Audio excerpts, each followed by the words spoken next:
Hello. അപ്പോൾ ഇന്ന് Friday ആയിട്ട് ഒരു വെരി സ്പെഷ്യൽ ആയിട്ടുള്ള ഒരു ചിക്കൻ കറിയാണ് വെച്ചിരിക്കുന്നത്. വളരെ ടേസ്റ്റിയാണ്. ഇതിൻ്റെ ഹൈലൈറ്റ് എന്ന് പറയുന്നത് കോക്കനട്ടും അതുപോലെ തന്നെ കാഷ്യൂ പേസ്റ്റും അരച്ചൊക്കെ ചേർത്തിട്ടുണ്ട്. അപ്പോൾ ഏറ്റവും ആദ്യം ഒരു പാൻ എടുത്തു.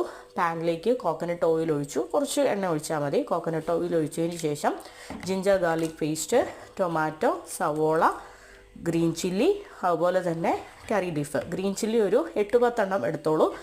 Green chilli okay. അതിന് ശേഷം എന്ത് ചെയ്തു, പൊടികളായിട്ട് മല്ലിപ്പൊടി, മഞ്ഞൾപ്പൊടി, പെരുംജീരകപ്പൊടി, ഗരം മസാലപ്പൊടി, പെപ്പർ പൗഡർ, അതുപോലെ തന്നെ ഉപ്പ് അത്രയും ഇട്ടു. അത്രയും ഇട്ടതിന് ശേഷം ചിക്കൻ ഇട്ടു. സവോളയൊക്കെ നന്നായിട്ട് വഴണ്ടതിന് ശേഷം നന്നായിട്ട് വെട്ടിത്തിളച്ച കുറച്ച് ചൂടുവെള്ളം അതിലേക്ക് ഒഴിച്ചു. അതിന് ശേഷം നന്നായിട്ടെല്ലാം വെന്തതിന് ശേഷം എന്ത് ചെയ്തു, അതിലേക്ക് കുറച്ച് റിച്ചായിട്ട് കുറച്ച് കോക്കനട്ടും അതുപോലെ തന്നെ കുറച്ച് കൂടുതൽ കാഷ്യൂനട്ടും അരച്ച് ചേർത്തു.